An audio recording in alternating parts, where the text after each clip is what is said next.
Hello, welcome to the deck tech for Goblins Incorporated. I'm just going to quickly talk about all the creatures here and go through the land base and then talk about the sideboard. I guess I'll talk about enchantments and instants or whatever. So first off, we're going to go through this pretty quick. Goblin Bushwhacker, pretty good. He's a pseudo-lord, meaning he pumps, but he's not a consistent pump. Good for late game. Goblin Chieftain, he is very crucial because he gives haste. That's really important. If you hit him off of a collected company, that just increases the explosive power by, multifold. Goblin Guide, very good card. We all know this card. Actually, not the best one drop, I would say, in this deck, interestingly enough, but he's a strong goblin, and so we got to run him. Goblin King, he's our other lord. I prefer this art. He's really funny looking. But the Mountain Walk comes into play when Blood Moon comes in from the sideboard. Interesting. Pile Driver, very strong, now in Modern and in Standard. So that's kind of the reason why this deck came into fruition. Goblin Rabble Master, of course, to fuel the Pile Driver, fuel the Lords and the Pseudo-Lords. War Driver, another Pseudo-Lord, 2/2 for 2 is also good. Legion Loyalist, I think, is the best one drop in this deck, or the only other one drop, I should say. The First Strike just is so important because, War Driver, Pile Driver, Rabble Master, Bushwhacker, Shared Animosity, all of these things only pump power, and so the First Strike really, really adds to that potency. The Trample's just added sexiness. Mog War Marshal, he's one of, just trying it out. This deck is adapted from a rogue deck builder deck. I think the guy's name is Kevin. But so I adapted this from a deck that he had, and I'm just trying one of these Mog War Marshals. Just a little one of. He's not great, but he makes a guy. He makes two guys. Yeah, it's whatever. So instance, collected company, of course, that's the whole basis of the deck. If you can pop like a Goblin Chieftain and like a Pile Driver off of this, oh man, like if you have a Chieftain in play and you get a Pile Driver and a Rabble Master, ooh boy, man, oh man, that's some sexy stuff. 2 Lightning Bolts, because we're running red and lightning bolts are good. As far as our lands go, we have 2 Arid Mesas and 4 Wooded Foothills for 6 total fetch lands. We have 2 Cavern of Souls, naming goblins, of course. 1 Copperline Gorge, 1 Forest, 4 Mountains, 4 Mutavaults. Interesting choice here. It seems pretty yeah, Mutavault's great. Tribal deck, great, Mutavaults, but the colorless mana actually kind of really sucks. That would be one of the first things I'd consider changing about this deck is taking out the Mutavaults. But being able to make a 2/2 Goblin whenever you have the mana can be very, very potent and can be very, very necessary. So still requires a little testing, but they're in there for now. And then Stomping Ground, of course. Shared Animosity, I popped a 1 in of that. That's something different from the rogue deck builder build. I really, really like this card. I think it's really potent, and I think it just really, really adds to the deck. And again, it's a 1 of, just trying it out, seeing how it feels. I feel like more than 2 in the deck would be unnecessary. Jumping over to the sideboard, we got Atarka's Command. Of course, you have green-red. You kind of have to have this card. It's a very strong sideboard card, even maybe main board. Destructive Revelry is another Destructive Revelry. Stumbling over my words. It's another good green-red sideboard card. Artifacts, enchantments can be really, really scary. Of course, Blood Moon and Magus of the Moon come in when you're going up against decks that have greedy land bases, and this interacts really, really well with the Mountain Walk provided from the Goblin King. Fulminated Mages, land destruction is a thing. You have to have that against like Bloom Titan or Tron. So very, very strong, and of course you can hit it off of Collected Company. Magus the Moon, the other 2 lightning bolts if you need any more removal, and a couple oh jeez, Mog War Marshal. That's a mouthful. Just easy to jumble all over your words, like toy boat.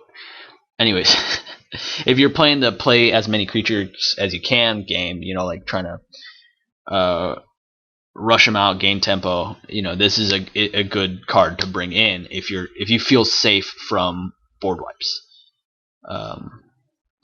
So yeah, definitely he's an interesting card to come in. Maybe he doesn't have a place in the sideboard, maybe he does, but that comes with more testing. This is definitely not a fully tuned deck, but a very interesting and a very intriguing deck. I hope you enjoyed this deck tech, and I hope you enjoy the games that are to come. Thank you very much. Alright, hey guys, we're just going to briefly go over the deck tech for the Elvish Company list. You've probably seen some of these running around. It's starting to become pretty commonplace in Modern, although there are a lot of variations in the list. Some top 8s with green-white lists. There have been some mono-green lists, kind of running more similar to the Legacy Elves. Green-black I know has been very popular as well, but I wanted to try something a little different and do green-blue. Now the reason for that, just running down some things real quickly, is this Coiling Oracle. It fills the same role that the Elvish Visionary does in any of the other forms of the deck, except instead of drawing a card when it enters a battlefield, you reveal it, but if it's a land, it goes onto the battlefield. If it's not a land, it just goes into your hand. So in this way, sometimes it'll just be flat ramp and clear that land out of there, instead of just putting it into your hand where it just sits. So this guy's very nice, and I figured it would be worth it for that, as well as a little bit of sideboard stuff. Dwynen's Elite makes a token if you already have an elf, which usually you will. I mean, you'll want to have a turn 1 play, and a lot of this deck is turn 1 elves regardless, so usually you'll get 2 elves out of it, which means you can get 2 mana out of it with Heritage Druid. What Heritage Druid does is it's the main mana engine of the deck. So basically, you're trying to get this guy, you're trying to get some elves, tap 3 elves, even if they have Summoning Sickness, doesn't matter, tap them, make 3 mana, play some more stuff. So Dwynen's Elite plays great with that. What also plays great with it is Nettle Sentinel. Fine stats, all that. But you can tap him multiple times, the Heritage Druid, so you can usually net quite a bit of mana if you got a couple of these and a Heritage Druid. Now we got Elvish Mystics, the OG Llanowar Elves, just making mana, trying to accelerate things a bit. Elvish Archdruid, Anthem is great, as well as getting a bunch of mana if you've got a bunch of elves out there. Elvish Visionary, just a one of, because I felt like I wanted a little bit more card draw than what just the Oracles have to offer. And then Azuri. Azuri is more or less the win condition of the deck. Only 3, because having multiples is not ideal since he's legendary. The regeneration is amazing, of course, and basically you get him out, make a bunch of mana with all your elves, and double overrun, ideally, and swing for a million trample, which basically will kill most decks that don't have some big sweepers. And in that case, you still have regeneration, so very nice. I always wanted to run the Craterhoof, but Court of Calling is not really efficient compared to Green Sun Zenith, so I don't think it works. Speaking of Court of Calling, great card. You can get combo pieces if you need a Heritage Druid, or if you need maybe an Arch Druid, but mostly you'd be getting Azuri. Unless you're getting one of these toolbox pieces. So you got Scavenging Ooze for a little graveyard hate, and some minor life gain if you need that. As well as a Spell Skite, great against Burn, great against Twin, so you can cord that out as well if you need it. Last Instant, Collected Company, of course. What do I need to say? It's great. Most of the time you'll get 2 elves, bring them in instant speed, shenanigans. Then you got lands. Cavern of Souls, very nice.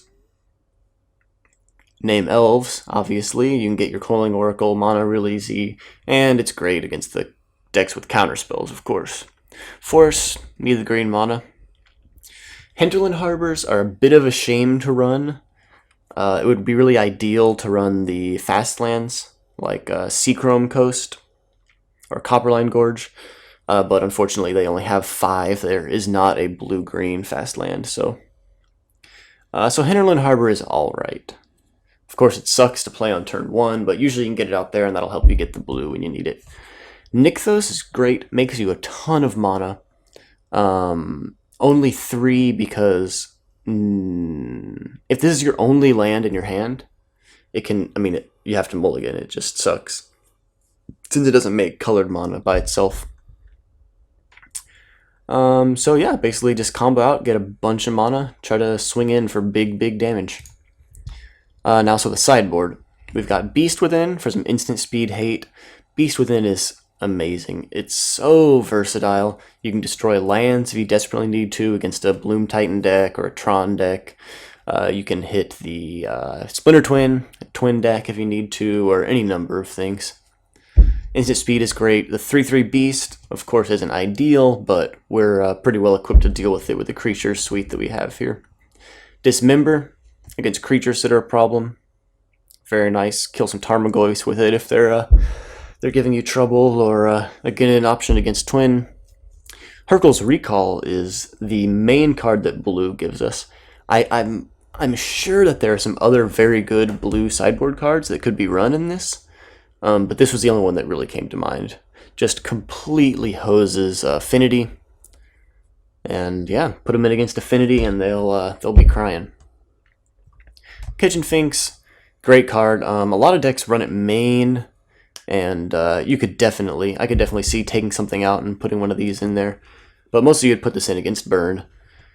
A lot of times, if a Burn deck doesn't have Skullcrack or Searing Blaze, or maybe both, then they're going to have a hard time beating even one Resolve Kitchen Finks, because the 4 life gain and blocking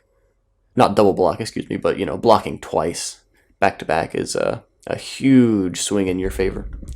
Reclamation Sages, you could bring them against Twin. You would mostly bring them against Splinter Twin, and you could bring them against Affinity as well if you feel like the Hurkyl's isn't doing it for you, but really, that's so nice. The main benefit that the Reclamation Sage brings, along with the Kitchen Finks, is that you can, of course, get it with Court of Calling, or hit it off Collected Company. And then 2 more Spell Skites. Again, this hits Twin, and this also hits Burn, as I mentioned before. Redirecting the spells to it is great, and since you actually have the blue splash, you don't necessarily need to pay the 2 life, which is just the icing on the cake. So yeah, that's the Green-Blue Elvish Company deck, and we'll be coming at you with the matches. Thanks for watching the Deck Tech. If you liked it, make sure you like, comment, and subscribe. This is the first video mini, and you'll be able to check out the part 1 where we actually play some of the matches for this tomorrow, so be sure to come back. Right. And we'll see you next time. Right here. Oh yeah. Yeah. Right here. Right. No, this will be next over here. Right here. Yeah, what are you waiting for? Right. Yeah. Alright. That's fine. Is that good? Yeah. Okay.